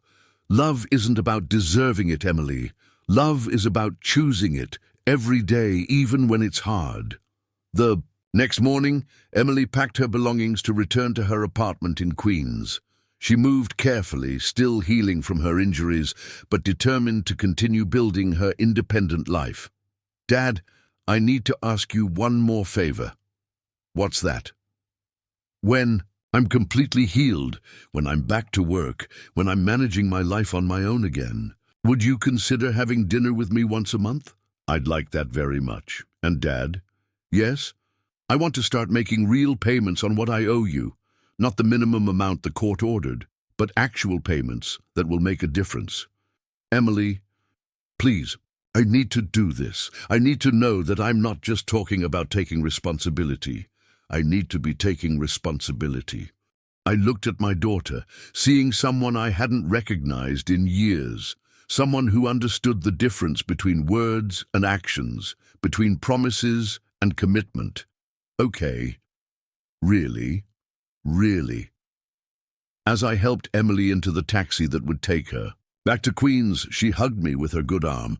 Dad, thank you for showing me what unconditional love actually looks like. Thank you for becoming someone worthy of it again. After the taxi disappeared into traffic, I stood on the sidewalk outside my building, thinking about the journey Emily and I had taken together. 18 months ago, she had handed me an eviction notice from the home I had bought for our family. Today, she was returning to her own apartment, determined to build a life based on her own efforts and values. The transformation had been painful for both of us, but it had also been necessary, because love without accountability isn't really love. It's enabling, and forgiveness without change isn't really forgiveness. It's just postponed disappointment. Emily had learned to take responsibility for her choices. I had learned to love her without sacrificing my own dignity. And together, we had built something stronger than what we'd had before. But the biggest surprise was still coming, because 6 months later, I would make a decision that would test everything Emily had learned about gratitude, responsibility, and the true meaning of family. A decision that would show her, and show you, what justice looks like when it's tempered with mercy. 6 months after Emily's accident, our monthly dinners had become the highlight of both our lives. She would take the subway into Manhattan on the last Friday of every month, and we would try a new restaurant, talking about her job, my volunteer work, books we were reading, and the slow process of rebuilding trust. Emily had been promoted again, At the call center, this time to supervisor, she was taking business classes at night and had started making double payments on the debt she owed me. More importantly, she had begun building genuine friendships with her co-workers, relationships based on mutual respect rather than what she could get from other people. But it was during our March dinner that Emily told me something that would change the entire trajectory of our story. "Dad, I need to tell you about something that happened at work this week." We were sitting in a small Italian restaurant in Little Italy, sharing a bottle of wine that Emily had insisted on buying. "What happened? There's a woman on my team, Maria Santos. She's about my age, works 2 jobs to support her 3 kids after her husband died in a construction accident." I nodded, listening. "Maria's been struggling to keep up with her rent. She's a great worker, never misses a day. But the construction company her husband worked for is fighting the workers' compensation claim. She's facing eviction." Emily paused, choosing her words carefully. "Dad, I've been thinking about what I could do to help her.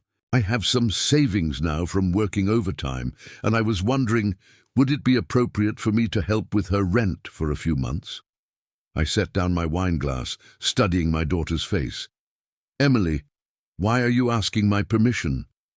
"Because 18 months ago, I would have helped Maria without thinking about whether I could afford it, assuming that if I got in financial trouble, you'd bail me out.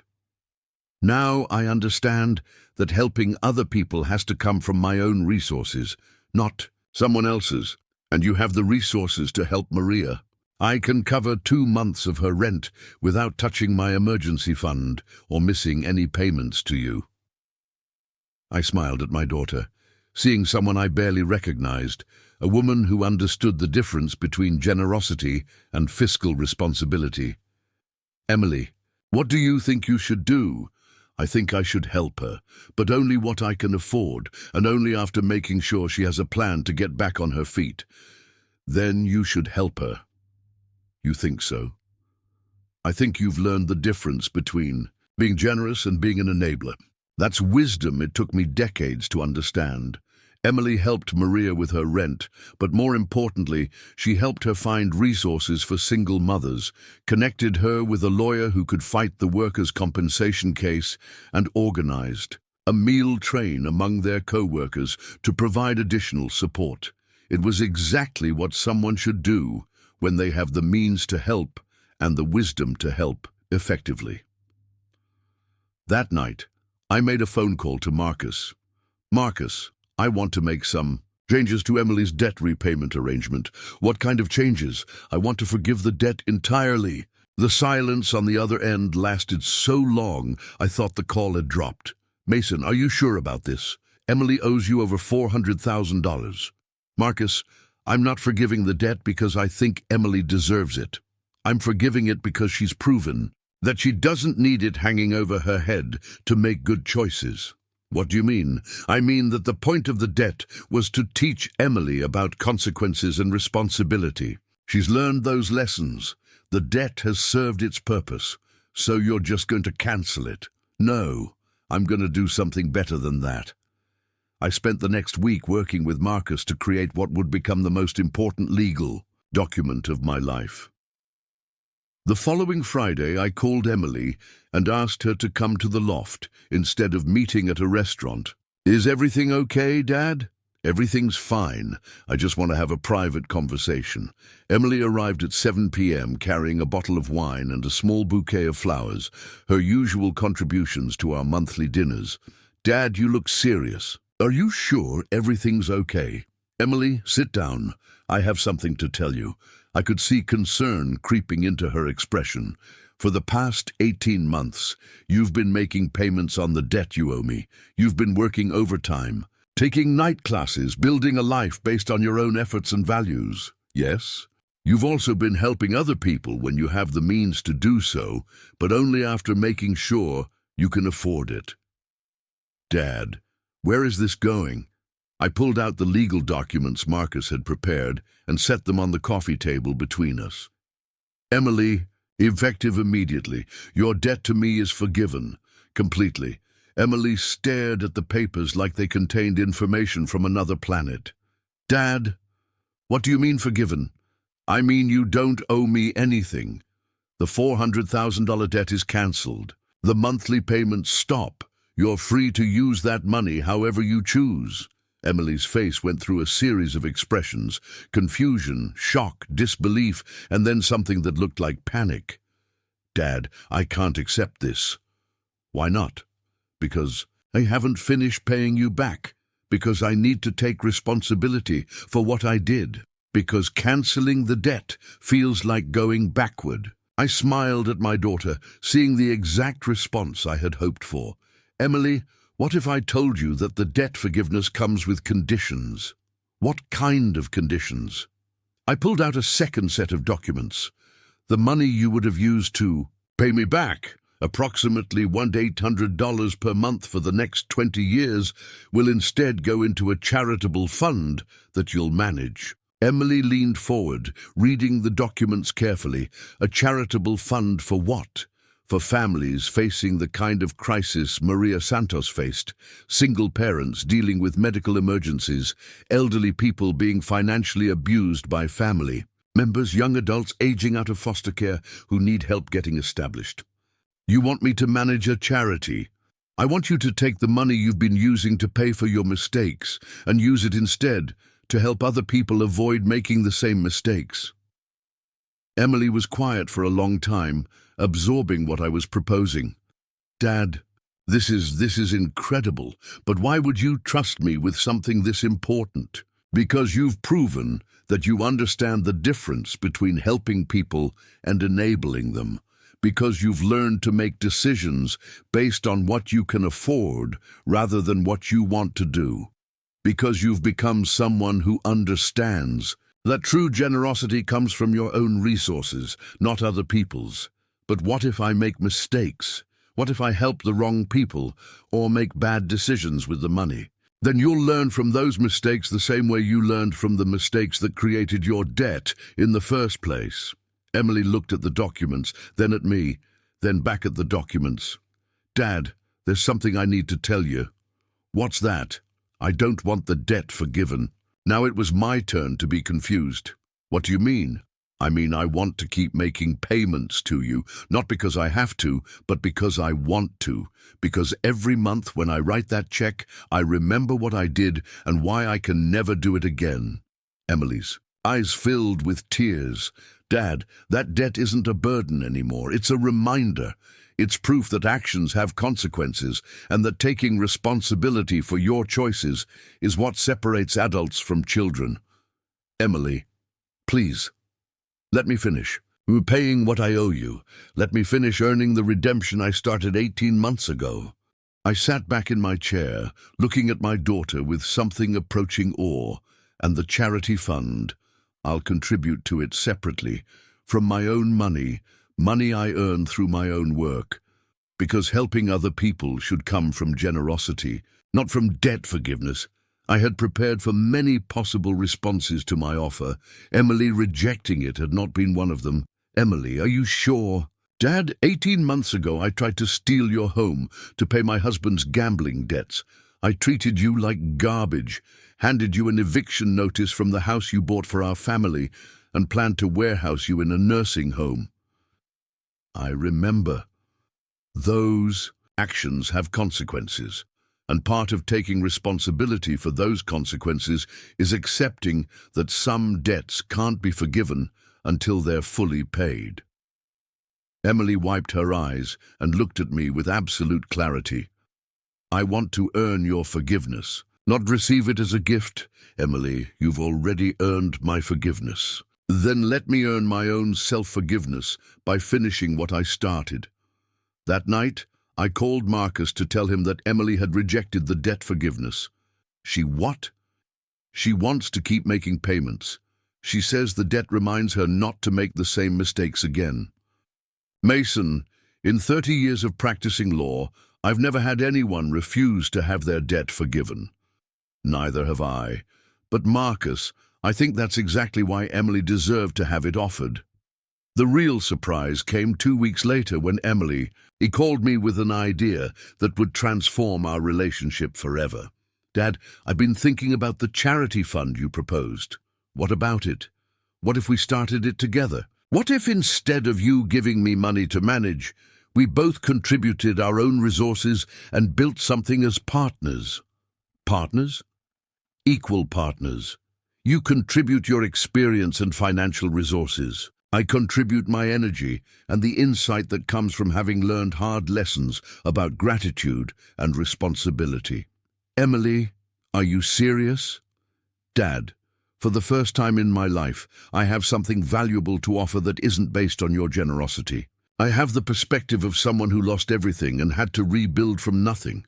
I know what it feels like to need help, and I know what kind of help actually works. I was quiet for a long time, thinking about what Emily was proposing. What would we call this partnership? The Foster Foundation. Because it's about fostering hope, fostering responsibility, fostering the kind of relationships that survive even when they're tested. Emily, I think that's the best idea you've ever had. Really? Really? When do we start? 3 months later, Emily quit her job at the call center to work full-time for the Foster Foundation.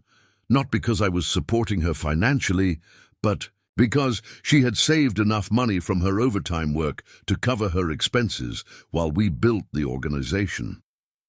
The foundation's first case was Maria Santos, whose workers' compensation claim we helped resolve through connections I had maintained in the construction industry. Our second case was an elderly man whose adult children had been systematically stealing from his bank accounts. Emily worked with him for 6 months, helping him rebuild his finances and establish protective measures against future abuse. By the end of our first year, the Foster Foundation had helped 43 families navigate financial crises while learning to protect themselves from future manipulation. Emily had found her calling, and I had found a way to channel my business experience into something that mattered more than profit margins. But the most important thing we had found was a new kind of relationship, one based on mutual respect, shared values, and the understanding that love without accountability isn't really love at all. And that brings me to the final chapter of this story, where I'll reveal the decision that surprised everyone, including myself. 2 years after Emily rejected my offer to forgive her debt, she made the final payment. I'll never forget that Tuesday morning in November when she called me at 7 a.m., her voice bubbling with excitement. "Dad, I just made the last payment. It's done. I've paid you back every penny." "Congratulations, sweetheart." "Dad, do you know what this means? Tell me." "It means that for the first time since I was 18 years old, I don't owe anyone anything. Not you, not credit card companies, not student loan providers. I am completely financially independent." The pride in her voice was something I hadn't heard since she was a child, showing me a perfect report card. "Emily, how does it feel?" "It feels like freedom, like I finally own my own life." That afternoon, Emily came to the loft carrying a bottle of champagne and a check for $1,847.22, her final payment. "Dad, I know the check will clear automatically like all the others, but I wanted to hand you this one in person." I looked at the check, thinking about the journey that had brought us to this moment. "Emily, I'm proud of you, not just for paying back the money, but for becoming someone who understands the value of earning your own freedom. I learned it from you." "No, you learned it from yourself." I just created the circumstances that made the learning necessary. We opened the champagne and toasted Emily's achievement, but I could tell she had something else on her mind. "Dad, now that the debt is paid, I want to talk to you about something." "What's that?" "The Foster Foundation has grown beyond anything we imagined. We're helping more than 200 families a year now, and we've been approached by other cities about expanding the program." "That's wonderful news. But Dad, managing the foundation has become a full-time job for both of us. You're 74 years old. You should be enjoying retirement, not working 16-hour days again. I set down my champagne glass, sensing where this conversation was heading. What are you suggesting? I'm suggesting that it's time for me to take over primary management of the foundation. You could remain as chairman emeritus, provide guidance and wisdom, but step back from the daily operations. Emily, are you sure you're ready for that level of responsibility? Dad, I've been ready for months. The question is whether you're ready to trust me with something this important. I looked at my daughter, seeing someone who had transformed from an entitled young woman into a leader capable of managing a multi-million-dollar organization. Emily, there's something I've been meaning to tell you about the foundation. What's that? The initial funding didn't just come from my business savings. Most of it came from the money you paid me back over the past 2 years. Emily's eyes widened. What do you mean? I mean that every payment you made to repay your debt went directly into the foundation's operating account. You've been funding the organization that's helped hundreds of families. Dad, are you telling me that I paid for my own redemption? I'm telling you that you earned your redemption through your own work, your own sacrifice, your own commitment to making things right. Emily was quiet for a long time, processing what I had told her. How long have you been planning this? Since the day you rejected my offer to forgive your debt. That's when I knew you had become someone who could be trusted with something this important. So the foundation was always meant to be mine. The foundation was always meant to be ours, but yes, it was always meant to transition to your leadership when you were ready. Emily stood up and walked to the windows overlooking the Manhattan Bridge, the same windows where I had made the decision to fight back against her betrayal 3 years earlier. Dad, I don't know what to say. Say you'll take good care of it. I will, I promise. And Emily, yes, promise me you'll never forget what it feels like to need help. That perspective is what makes you effective at providing it. I'll never forget. 6 months later, I officially stepped down as director of the Foster Foundation, passing leadership to Emily while remaining as chairman emeritus. The transition was seamless. Emily had learned not just how to manage money and help people, but how to build systems that would outlast any individual leader. Under her guidance, the foundation expanded to 12 cities and helped over 800 families in its 3rd year of operation. But the most important expansion was personal. Emily met Thomas Chen, a social worker who specialized in financial counseling for families in crisis. Thomas had grown up in foster care, worked his way through college, and dedicated his career to helping other people build stable lives. When Emily told me she was dating someone, I was curious to meet the man who had captured my daughter's attention. Thomas turned out to be everything I could have hoped for in someone for Emily. Honest, hard-working, grounded in reality, and committed to using his resources to help others rather than accumulate luxuries. Mr. Foster, Thomas said during our first meeting, Emily has told me about your relationship, about the mistakes she made and the consequences she faced.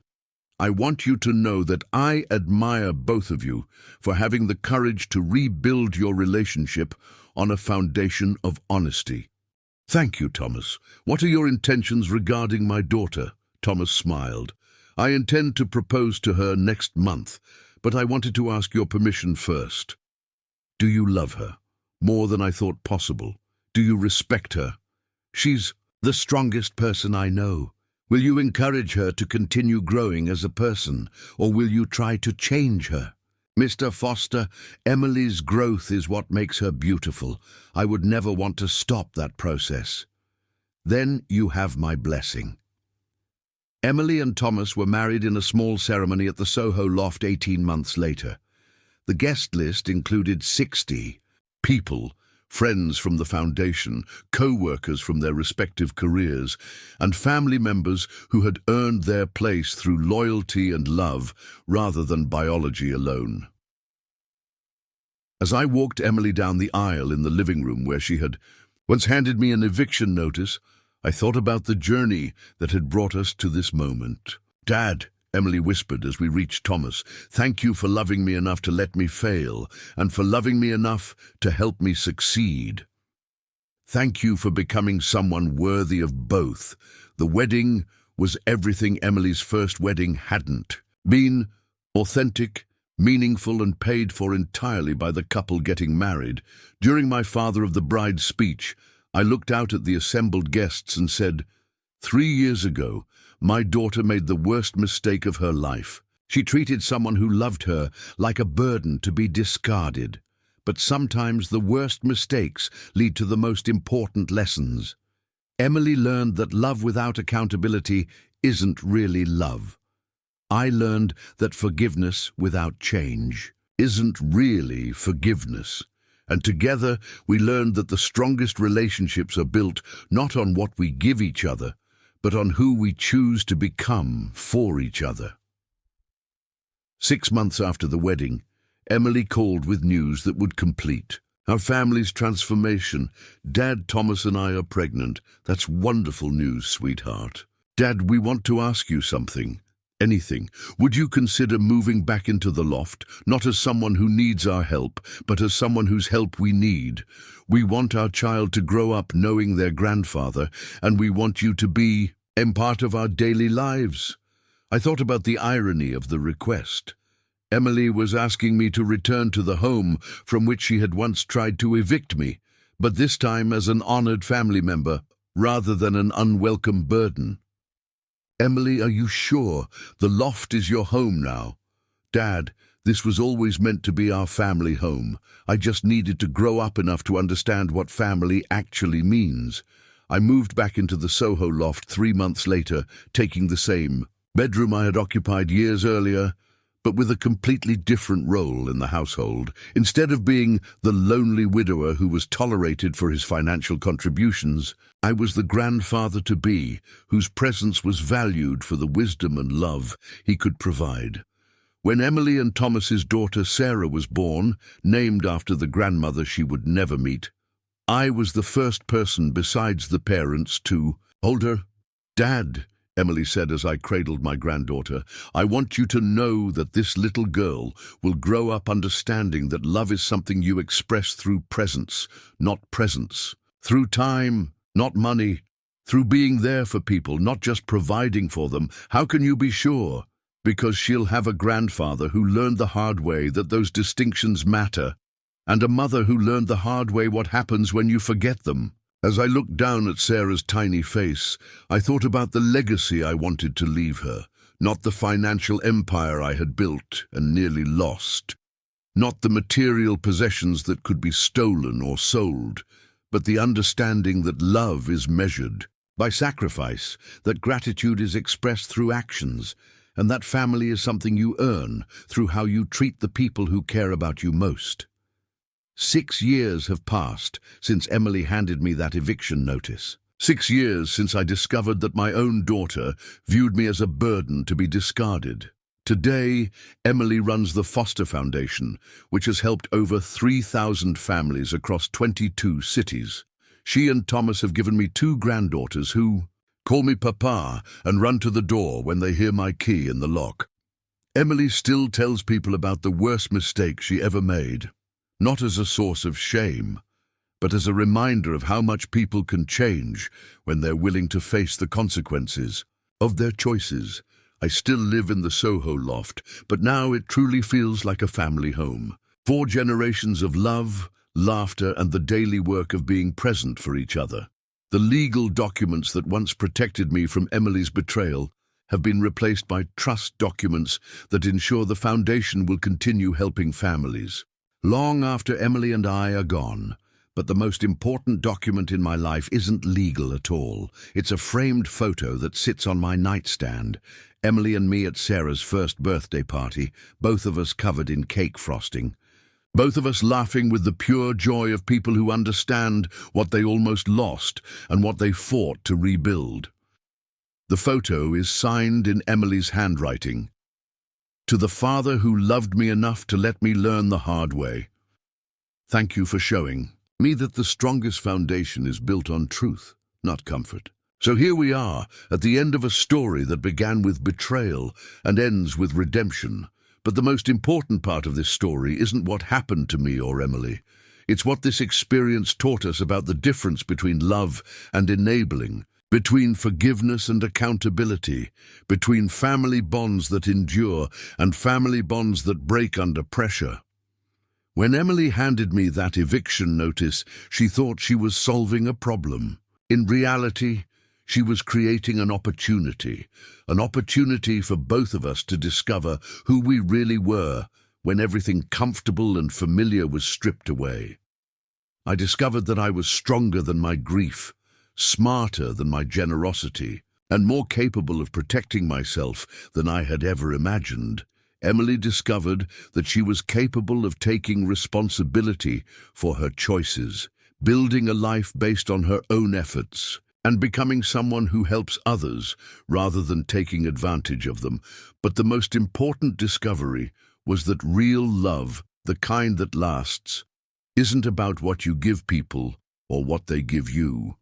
It's about who you become for each other when facing the hardest truths about yourselves. 3 weeks ago, Emily came to me with an idea that perfectly captures how much our relationship has changed. "Dad," she said, "the foundation has been approached by a documentary filmmaker who wants to tell our story about families who betray each other, face consequences, and find ways to rebuild stronger relationships." "What did you tell them?" "I told them I'd need to talk to you first. This is your story too, and I won't share it without your permission." "What do you think we should do?" "I think we should share it. Not because we're proud of the mistakes we made, but because we're proud of the work we did to fix them." "Emily, are you prepared for people to know about the worst thing you ever did?" "Dad, I've been talking about the worst thing I ever did for 6 years now, to the families we help through the foundation, to the social workers we train, to the young adults who need to understand that your choices have consequences." Emily paused, choosing her words carefully. "I'm not ashamed of what I did anymore. I'm ashamed of who I was when I did it, but I'm proud of who I became because of the consequences I faced." That conversation made me realize something important about redemption. It's not about forgetting the past or pretending it didn't happen. It's about transforming the past into wisdom that can help other people avoid making the same mistakes. So we agreed to participate in the documentary, which will be released next year. But this YouTube video is my way of telling the story first, in my own words, to people who might be facing similar challenges with their own families. If you're an adult child who has been taking advantage of your parents' generosity, I want you to understand that your choices have consequences. Not just legal consequences or financial consequences, but relationship consequences that can last for generations. If you're a parent who has been enabling adult children instead of teaching them to be responsible, I want you to understand that real love sometimes requires saying no, even when it's painful. If you're someone who has betrayed a family member and wants to earn forgiveness, I want you to understand that redemption isn't about making promises. It's about changing your behavior and maintaining that change long enough to prove that the transformation is real. And if you're someone who has been betrayed by family and is wondering whether forgiveness is possible, I want you to understand that forgiveness doesn't mean forgetting. It means creating space for people to become better than they were, while protecting yourself from being hurt again. The most surprising thing about this entire experience is that Emily and I have a stronger relationship now than we ever did before. Her betrayal, not because the betrayal was good, it was devastating, but because rebuilding our relationship required both of us to become better people than we had been before.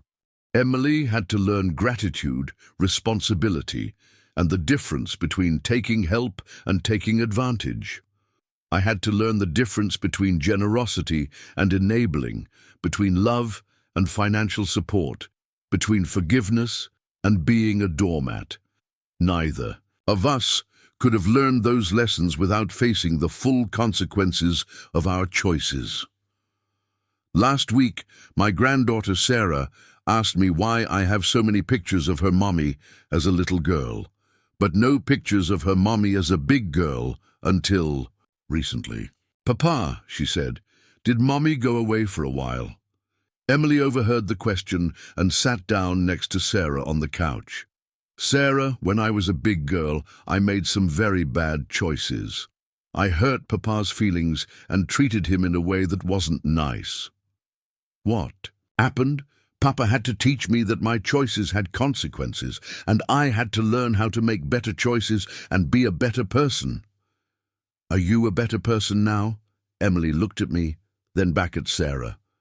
"I'm trying to be every single day, and Papa helps me remember how to be kind and grateful and responsible." "That's good," Sarah said with the simple wisdom of a 6-year-old. "I like it when families help each other be better. Out of the mouths of babes, that's what this story is really about. Families helping each other be better, even when the process is painful, even when it requires facing hard truths, even when it means allowing consequences to teach lessons that comfort never could." Emily is now 37 years old. She runs a foundation that has helped thousands of families. She's married to a good man who loves her for who she is, not what she can provide. She's raising 2 daughters who understand that love is expressed through presence and kindness, not money and gifts. I'm 74 years old. I live with my family in a home filled with laughter and genuine affection. I spend my days helping families avoid the mistakes Emily and I made, and my evenings reading bedtime stories to granddaughters who think their papa hung the moon. Neither of us would have this life if we hadn't faced the consequences of our choices and done the hard work of becoming better people. So let me end with the question that started this entire journey. Have you ever been betrayed by someone you loved the most? And if so, what did you do about it? Did you enable the betrayal by pretending it didn't matter? Did you cut off the relationship without giving the person a chance to change? Or did you find a way to demand accountability while keeping the door open for redemption? There's no easy answer to these questions. Every family situation is different. Every betrayal has its own context. Every relationship has its own history. But what I've learned is that love without boundaries isn't really love. Forgiveness without change isn't really forgiveness. And family bonds that can't survive truth and accountability probably weren't very strong to begin with. The strongest relationships are built on foundations of honesty, respect, and mutual responsibility. Emily and I tore down a relationship built on financial dependence and comfortable lies, and we rebuilt it on a foundation of truth, accountability, and genuine affection. It was the hardest thing either of us ever did. It was also the most worthwhile. And you? What's your story? Have you ever had to choose between comfortable dysfunction and difficult growth in your family relationships? I want to know your thoughts in the comments below. Share your experiences, your struggles, your questions about family dynamics and forgiveness, and the sometimes painful process of helping the people you love become their best selves. If this story resonated with you, please subscribe to the channel and share it with others who might benefit from understanding that redemption is possible, but it requires facing the truth about ourselves and doing the work to change. Thank you for taking this journey with me. Thank you for understanding that sometimes the greatest act of love is refusing to enable someone's worst impulses. And thank you for believing that people can change, families can heal, and the strongest bonds are forged in the fire of honest accountability. Be sure to subscribe so you don't miss out on more incredible stories like the one I told you in this video. And take the opportunity to click on the recommended video on your screen. Remember, every family has the potential for both betrayal and redemption. The choice is always ours to make.